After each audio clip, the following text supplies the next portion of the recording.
What's going on, guys? Welcome to another week of the podcast. Appreciate you guys joining in wherever you're joining, whether it's Spotify, YouTube, Apple Podcasts, whatever that may be. We just appreciate you guys listening.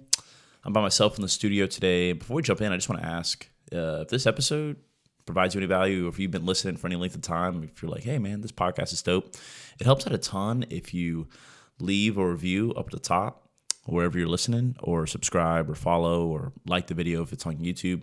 That stuff helps a huge amount. With that said, I got this question on Instagram: how to deal with church hurt.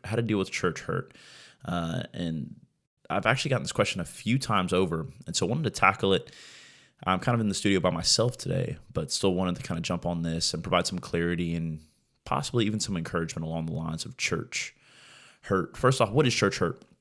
Church hurt is the emotional, spiritual, and physical harm caused by church to others, regardless of intent. And that's an important distinction. Regardless of intent is that it doesn't always have to be malicious means. It doesn't always have to be this idea of, well, I was, motivating myself with, evil to bring ruin and detriment to somebody else's life. It doesn't always have to be that. It just oftentimes is an abuse of power, and we'll kind of get into exactly what that means in a little bit.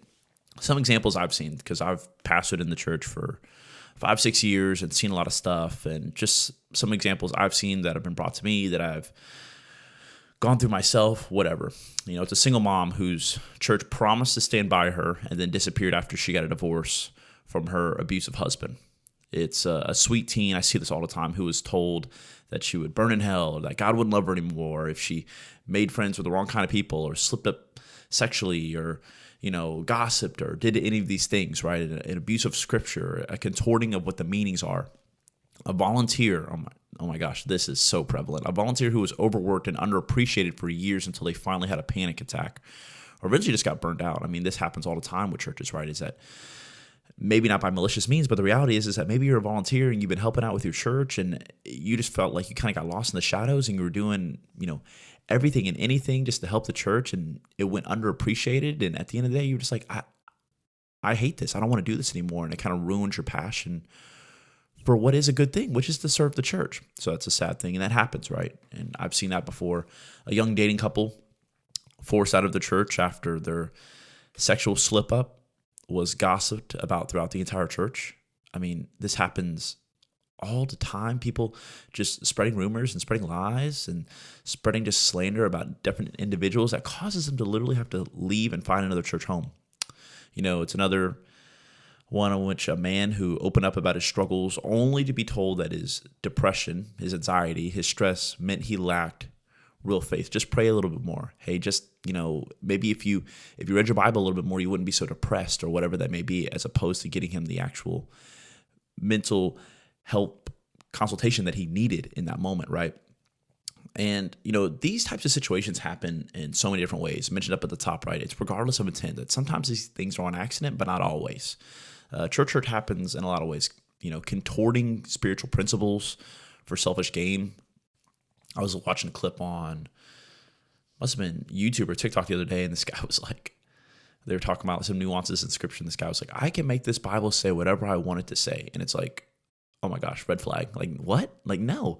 But that's typically how a good amount of ministers can operate is, hey, I got a point to make, and I need the spiritual principle to line up with that so I can make my point. And so therefore I'm going to use the nuances of the context and have it say this. That's obviously an issue. This comes a lot with, purity movements and things like that. Uncommunicated expectations in serving ventures. So, a volunteer gets in, they're serving, they're happy, they're fired up, but there's just this uncommunicated expectation, whether on the volunteer side or the staff member side, and then, the person ends up working more than a staff member does and gets burnt down and frustrated. There's careless and unguarded communication amongst congregation and leaders. It's often our most significant wounds result from an accident, a moment of carelessness, or someone's good intentions that went wrong, right? Just saying things, just thinking you're in a moment of comfort, and you're like, you say a certain statement or say something in maybe a dogmatic form, and it's like that really could hurt people's feelings, especially if that person's a leader in the church. And I'll talk about that in a little bit too, what maybe some precautions leaders need to be taking in that way. using authority to assault or manipulate people. And that's been done since the beginning of the age, right? Not just in churches, but in government systems and businesses, right? It's just leveraging toxic authority, leveraging the ability to make decisions and using it to manipulate people. That's always an issue, of course. And the reality is, and this goes for me, as a staff member, I have to be very weary of this, is that if you as a church leader or a volunteer or just a congregant have caused damage to someone, it's on the onus on us as leaders in the church to reach out and apologize for our behavior, the tone, the attitude, is that we got to model genuine sorrow and repentance. So that's right off the top. If we are responsible for anybody's church hurt, or we even maybe reflect and think back that we perhaps are responsible for somebody's church hurt, we got to act differently. We have to model the proper response. That means we act differently. Our talk has to match our walk when it comes to this stuff. And I know I have to do this often just to be completely sure. And all these things, right? It's just such a sad reality to see church hurt happen, because church is God's plan A for the salvation and the sanctification of his people, and there is no plan B. And so if church is not a safe space for people, then so many problems come as a result of that. That's what we see, I think, in the world today, where we have an embrace of spirituality, but we have kind of a distancing ourselves from the construct of church, the local church, the big church down the road, whatever that may be. And I think the reason for that is because I think the staff and the leaders and the volunteers and maybe even other people who go to the church don't represent it at what it really needs to be, which is a hospital for the broken, right? A place where everybody is welcome, where you can bring your brokenness and things like that. When the church can no longer serve that function and it becomes a place in which you have to act right, look right, talk right, and everything has to be perfect about your life for you to be accepted, and it's like this country club Christianity, that poses significant issues, and it was never the situation that God set up for the church. Now, obviously deviating away from those who are responsible for causing church hurt and things like that. And, as we all are susceptible to getting in the way of someone's walk with God. We all are. We're all broken, sinful humans. I want to talk to the people who have been hurt. The truth is, you may not be responsible for your church hurt, but you are responsible for the healing. No, you didn't do anything to deserve the trauma or turmoil that happened at the hands of church leadership or the congregation, but you are responsible for coming to a place of healing and wholeness despite the difficulty of doing so. We may not be responsible for the hurt, but we're all responsible for our own healing. I'm not saying you did anything to deserve it.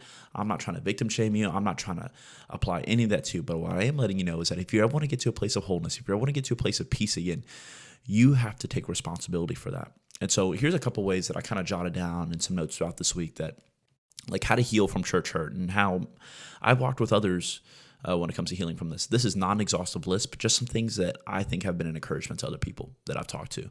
Number one is call it what it is, right? Come to grips with what really happens to you. It is abuse. It is abuse to an extent. Church leaders hold power, but great power includes great responsibility. If someone misuses their power, the result is defined as abuse, which means to act in a manner, Oxford Language Dictionary, to act in a manner to cause bad effect or for a bad purpose. Church hurt stems from experiencing someone else abusing their power in some way, shape, or form. It doesn't have to be the lead pastor. It doesn't even have to be a staff member. It could be a congregant who just gossiped about you, whatever that looks like, right? In any sense, they had some leverage over you, leverage enough to hurt you, and they took the opportunity to do so, whether intentional or not. For pastors, even leaders in the church, this is why the book of James talks about, warns against becoming leaders, because to do it wrong, to abuse power, will lead to massive problems in the church, as I mentioned earlier. And that's why that verse is so distinctly hey, be weary before you join a church staff. Be weary before you step up in leadership, because with great leadership opportunity comes great responsibility. Be careful before you do that. And that's why it is, because you can abuse that. So call it what it is, abuse. Number two, guard against bitterness. Guard against bitterness. Once you come to validate your feelings, which I think your feelings are valid about this, guard against a sense of bitterness, because that doesn't make you better, or it doesn't make the situation better at all. Hebrews 12:15 talks about, see to it that no one fails to obtain the grace of God, that no root of bitterness springs up and causes trouble, and by it many become defiled. It's been said that unforgiveness is like drinking poison and waiting for the other person to die. And bitterness is a poison that can physically kill you. Not only can bitterness escalate conflict and add to your emotional pain, right? But, some studies have even shown that unresolved anger can cause serious health issues such as like a weakened immune system, heart issues, and things like that, right? Unforgiveness forces a lose-lose situation, right? One, let's just think of the abuser. And I'm not trying to pity them, but it's just the reality, right? They lose because they've lost a relationship in which if they were able to hurt you, they were probably mildly close to you. Obviously, they lose a relationship and, they're distraught, which I'm not saying that they don't deserve it. I'm just saying that's the reality. But it also causes a lose in your life because now you're giving that person ownership over your feelings and your life and how you walk from here on out. I think that's a significant issue. Unforgiveness forces a lose-lose situation. There's that. Number 3, and maybe the most important one of this little list here, is you got to separate the church hurt from God's character. You got to separate the hurt from God's character. Is that you got to recognize that the church is God's creation, but it does not always operate in God-glorifying ways. Some aspects of God's character are crystal clear throughout the Bible. If you feel busted up or beaten on by church community, it's important to step back for a moment and remind yourself who God is apart from the hurtful actions, that these are God's people, but they are not always operating in line with what God would have for them. Even Jesus, he would empathize with you. He had harsh words for unhealthy, abusive leaders, right? Like the Pharisees and things like that. In Matthew 23, 9, Luke 11, like he is like comes down on these people. Like, how dare you do this? How dare you do that, right? Like Jesus empathizes with you. He gets it. He hates this stuff. That's why it's crucial for pastors and leaders to be super careful. I'm talking to myself here, right? And any church leaders listening to this. It's crucial for pastors and leaders to be super careful in their critiques or corrections. Personally, I try to very rarely correct anyone out of caution of how deep my words will cut them. For any leader in the church, you need to be very cautious in your critique because you need to recognize how far that can go in somebody's life. And if you're just out there throwing unguarded critiques and telling people how to live their life and telling people what's wrong with them, that is a problem, even if you mean well by that. That could be potentially distorting their view of church and ruining the passion that they may have had for the church and serving the church. You got to be very careful in your critique if you are a leader in the church. With that said, with that behind us, off that little soapbox. Next one is be intentional about healing. Be intentional about healing. If you've expressed church hurt, it can cause you to feel helpless and alone. In order to reclaim your power, you need to set boundaries with those responsible for the pain. Then you need to also heal the agony inside your own soul. But in order to heal, you'll need the help of safe people, aka go see a counselor, man. Like I probably jump on every single episode to talk about this. The grace that is biblical counseling and that is a mental health professional to be able to sit down, to be able to unravel all those things that you have inside your heart, that is an amazing gift from God. Leverage it, right? But along with these things, if you want to address the issue with leadership, if you feel like, I like this church, I respect this church, I really want to deal with what's going on here. Pro tip, don't do that alone. Like, don't schedule a meeting with whatever pastor or with whatever individual that you feel like hurt you alone. I think y'all have had enough one-on-one interaction if you're already feeling some type of way, is that in this next situation that you want to confront them in, I think you bring somebody with you, a good friend, a trusted mentor, and you sit down with them together. If you really feel like, hey, I want to address this, which I think it's good to address it. Like if you really feel like you're a victim of this, that means other people are probably a victim of it, and it's good to address it. Just make sure you bring somebody with you to safeguard from any manipulation or sort of lies or whatever that may be. It just operates as amazing accountability, and you want to be able to do that. The next one, and as hard as this may be, re-pursue your spiritual practices. Re-pursue your spiritual practices. Even though the spiritual practices, as you're doing them, reading the Bible, praying, things like that, may resurface previous pain, try to complete them with like a new perspective, right? Because of a leader abusing them or using them to manipulate you, I understand that can be like, well, I don't want to read the Bible anymore because my whole life I've heard this Bible misused and try to manipulate me into doing things and feeling a certain way and feeling guilty about myself, even though God has given me grace. And I totally understand that. But the reality is the same things that were used to manipulate you, are they going to be the same things that sanctify you and bring you to a place of healing? And it's so important not to neglect those activities for you. Like pray, read the Bible, trust the God that is behind them, maybe not the people that use them to bring problems into your life. And I know that's difficult, but it's going to be necessary for your healing journey. Like do what you can though, right? I'm not asking you to sit down and read, the whole Bible in 90 days or something crazy like that. But just do what you can. Start with a verse a day, a chapter a day. Just don't neglect them completely. Like you got to get back into a spiritual rhythm, man. You don't want to throw the baby out with the bathwater because it's not the God that's the problem. In fact, God is the solution. It's the people that are sinful are the problem. And we got to recognize that. We got to be able to make that distinction. And the last one is seek peace. Seek peace. God's purpose is that we live at peace with everyone, Romans 12:18. We don't get a hall pass on that because we are hurt. People are sinful, even pastors and ministers. But we got to seek peace above all else. No matter what has happened to us, we got to live at peace with everyone. And it's difficult and it can cause complexity in our life. And I totally understand that. But that's what God has called us to do. Conflict and hurt almost always result in strained relationships, which can add to emotional pain. And seeking peace with the person who hurt you could be that very, very pivotal and maybe even final step on your healing journey, right?